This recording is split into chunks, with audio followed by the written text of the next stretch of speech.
தாராபுரம் ஒட்டஞ்சத்திரம் மூலனூர் பகுதியில் இந்த கண்வழி கிழங்கு அதில் இருக்கிற விதையை விற்பனை செய்ய முடியலன்னு சொன்னாங்க. நான் வர்ற வழியில் பஸ்ஸை நிறுத்தி அங்கே இருக்கிற விவசாயிகள்லாம் தெரிவித்தாங்க.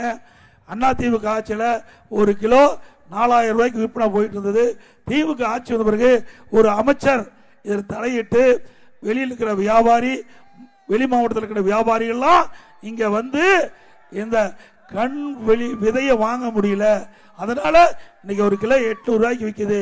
இதனால் கடும் மன உளைச்சல் இருக்கிறோம், விலை வீழ்ச்சியில் இருக்கிறோம். 1 ஏக்கருக்கு 4 லட்சம் 5 லட்சம் செலவு செஞ்சு நாங்கள் விதையை உற்பத்தி செய்கிறோம். ஆனால் இந்த ஆட்சியில் வேண்டுமென்றே திட்டமிட்டு திமுக இன்றைக்கு இடைத்தரகளை வைத்துக் கொண்டு எங்களுக்கு கிடைக்க வேண்டிய பணத்தை எல்லாம் அவர் சுரண்டி கொண்டிருக்கிறான்னு சொன்னாங்க.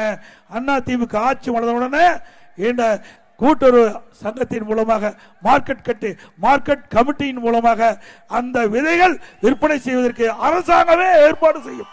நல்ல விலை விவசாயிகளுக்கு கிடைக்கும்.